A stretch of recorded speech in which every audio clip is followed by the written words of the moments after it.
अगर आपका दिल कमज़ोर है तो आप ये वीडियो ना देखें, क्योंकि हो सकता है वीडियो देखने के बाद आपका दिल बैठ जाए, आपकी रातों की नींदें उड़ जाएं। क्योंकि आज जो घटना घटी है, जिस घटना के बाद आप यही बोलेंगे कि इस घटना घटने से बेहतर तो किसी को मौत मिल जाती, लेकिन किसी के साथ ऐसा ना होता। क्योंकि एक पति के पहले एक एक कर कर उसकी पत्नी के सामने उसके सारे कपड़े उतारे जाते हैं और उसके बाद एक एक कर कर पूरे 4 लोग उसकी ही आंखों के सामने उसकी पत्नी के साथ रात भर रेप करते हैं। लेकिन ये आखिर पूरा मामला कैसे घटा और आखिर में क्या होता है, पूरी कहानी जानने के बाद आप हैरान रह जाएंगे, आपके पैरों तले ज़मीन खिसक जाएगी। तो चलते हैं और जानते हैं पूरा मामला। वीडियो को ज़रा सा भी स्किप ना करें।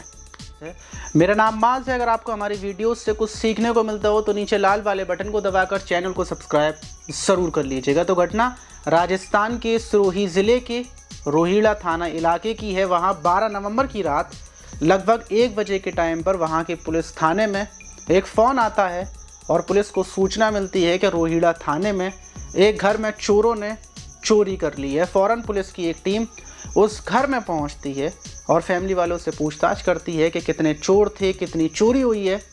तो उस घर में सिर्फ एक पति और पत्नी थे। पत्नी की उम्र 45 साल थी, पति की उम्र लगभग 35 साल थी। और वो लोग बताते हैं कि लगभग 11 बजे के टाइम पर हम लोग अपना फ़ोन चला रहे थे और उसी टाइम पर 4 चोर, जिनके मुंह पूरे तरीके से ढके हुए थे, उनके हाथों में चाकू थे, वो अंदर घुस आए और हम लोगों को बंधक बना लिया। और उसके बाद पूरे घर में लूटपाट की, लगभग 14,500 रुपये की लूट की और जो चांदी की तोड़ियाँ थी, पायल थी, वो भी लूट कर ले गए। पुलिस ये बात सुन ज़रूर रही थी, लेकिन जो पत्नी का चेहरा था और जो पति का चेहरा था वो कुछ और बयां कर रहा था। क्योंकि इतनी कम पैसों की रकम लूटी गई थी, लेकिन उनकी हालत ऐसी थी कि मानो उनकी ज़िंदगी और उनका सब कुछ लूट लिया हो। पुलिस बोलती है आप परेशान ना हो, अगर कोई पहचान आपके पास हो तो वो हमें बताएं।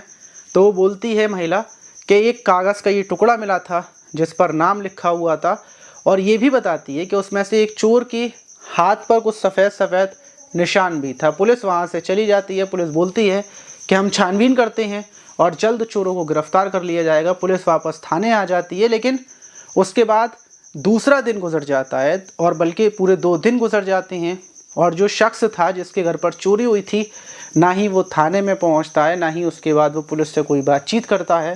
पुलिस सोचती है कि आखिर जिसकी यहाँ पर चोरी हुई है वो थाने ज़रूर आता है, पुलिस से पूछता है कि चोर पकड़े गए या फिर नहीं पकड़े गए, लेकिन ये पति पत्नी तो अभी तक थाने भी नहीं आए हैं।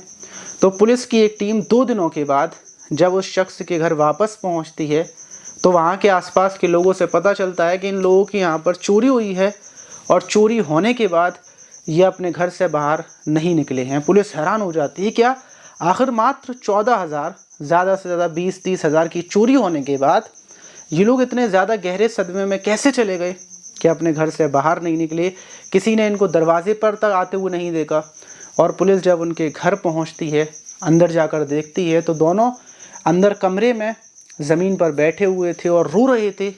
पुलिस उनसे पूछती है, उनको पहले भरोसा दिलाती है कि आखिर तुम्हारे साथ चोरी के अलावा कुछ और हुआ है, तुम बताओ, छिपाने की कोई ज़रूरत नहीं है, हम तुम्हारे साथ हैं। जब पुलिस अपना पूरा भरोसा दिलाती है तो जो उसका पति था जिसका नाम विकास था, वो जो कहानी बताता है वो सुनने के बाद पुलिस वालों के भी रोंगटे खड़े हो जाते हैं। वो बताता है कि हमने आपको पूरी सच्चाई नहीं बताई थी क्योंकि हमारे अंदर इतनी हिम्मत नहीं थी कि हम सच बता सकते, लेकिन अब हम सच बता रहे हैं। जब हम रात के टाइम हम और मेरी पति हम दोनों अंदर लेटे हुए बेड पर फ़ोन चला रहे थे, हमारे घर का गेट खुला हुआ था क्योंकि रात के 11 बज रहे थे, कोई ज़्यादा रात नहीं थी कि उसी बीच 4 लोग अंदर घुस कर आते हैं और फ़ौरन मारपीट शुरू कर देते हैं। जब मैं चिल्लाने की कोशिश करता हूं तो एक बड़ा सा चाकू था जो मेरी गर्दन पर रख दिया जाता है और मेरी पत्नी की गर्दन पर भी। मेरी पत्नी फ़ौरन बोलती है कि मुझे मारना मत, जो भी तुम्हें चाहिए वो हम तुम्हें दे देंगे। और उसके बाद वो लोग वहाँ पर लूटपाट करते हैं। मेरी पत्नी के पास सिर्फ 14,000 थे, वो उसको पकड़ा देती है। और जब वो मुझसे पैसों की पूछते हैं तो मैं बोलता हूँ मेरे पास कोई पैसा नहीं है। तो फ़ौरन वो लोग गुस्से में मेरे कपड़े सारे एक एक कर उतरवा देते हैं और जेब चेक करते हैं तो उसमें मेरा पर्स था, उसमें थोड़े बहुत पैसे मिल जाते हैं। वहीं इस चोरी के बीच एक चोर जिसकी नीयत मेरी पत्नी के ऊपर ख़राब हो जाती है और वो वहीं पर मेरी आंखों के सामने, क्योंकि मैं तो बंधा हुआ था, वो वहीं पर पत्नी के साथ रेप करने लगता है। जब मैं चीखता हूँ तो मेरे ऊपर कपड़े तो थे नहीं, मेरे चीखने पर मुझे बेल्टों से वहाँ पर मारा जाता है। बहुत ज़्यादा मुझे पीटने के बाद जो वो 3 चोर मुझे मार रहे थे उनके अंदर का भी जानवर जाग जाता है और वो एक एक कर वहीं पर मेरी आंखों के सामने मेरी पत्नी से रेप कर रहे थे। मैं चीख रहा था, रो रहा था, लेकिन वो इतने हैवान बन चुके थे, इतने दरिंदे बन चुके थे कि उनके दिमाग पर सिर्फ हवा सवार थी। वहाँ पर रोशनी भी बहुत कम थी। और उसके बाद उसमें से एक चोर माचिस जलाता है, क्योंकि वो चारों नशे में थे, और माचिस जलाने के बाद वो जब सिगरेट मुंह में लगाकर उसको जला रहा होता है तो मेरी पत्नी की नज़र पड़ती है कि उस चोर की आँख के पास उसकी आँख वाइट हो रही थी, जैसे जो निशान हो जाती हैं वैसे हो रही थी। और आखिर में लगभग वो 2 घंटे तक हम दोनों के साथ ऐसे ही क्रूरता करते हैं, मेरी पत्नी के साथ बारी बारी से रेप करते रहते हैं। और आखिर में लूट करने के बाद हम लोगों के ऊपर गद्दे डाल देते हैं। दोनों के कपड़ों को बाहर फेंक दिया था कि कहीं जब वो चोर बाहर की तरफ जाएं तो हम लोग बाहर जाकर लोगों को ना उठा सकें, इसीलिए सारे कपड़ों को बाहर फेंक कर हमें कमरे में बिना कपड़ों पर लिटा कर चले जाते हैं। और बोलते भी हैं कि हम लोग बाहर खड़े होकर देख रहे हैं, अगर तुम बाहर किसी को बुलाने के लिए जाओगे तो हम तुम्हारी हत्या कर देंगे, तुम्हें मार देंगे। तो हम लोग डरे सहमे लगभग 10-15 मिनट तक लेटे रहते हैं। लेकिन जब बाहर कोई चहल पहल नहीं होती तो फिर हम कपड़े पहनते हैं, बाहर आते हैं और पुलिस को फ़ोन करते हैं। हमारे अंदर इतनी हिम्मत नहीं थी कि हम बाहर आ सकते, और हम तो ये दुआ कर रहे थे ऊपर वाले से कि काश वो मुझे मार देते, लेकिन ऐसी घटना ना घटती जो मुझे अपनी आंखों से देखनी पड़ी। मेरी पत्नी इतनी मायूस है कि वो घर से बाहर नहीं निकल रही है, ना ही वापस से हम अपनी उस ज़िंदगी में जा सकते हैं जिस ज़िंदगी में हम जी रहे थे। उन्होंने हमारा पैसा नहीं बल्कि हमारी ज़िंदगी, हमारी खुशियाँ, हमारी ज़िंदगी जीने की वजह ख़त्म कर डाली है। लेकिन फिर भी मैं कोशिश करूँगा कि अपनी पत्नी को समझा सकूं हमें पैसों की कोई टेंशन नहीं है। टेंशन तो सिर्फ इस बात की है कि हमारी ज़िंदगी, हमारा जहां सब कुछ उजड़ गया। ये घटना जैसे ही पुलिस को पता चलती है तो पूरे इलाके के एसएसपी, डीएम, सब लोग, प्रशासन में हड़कंप मच जाता है।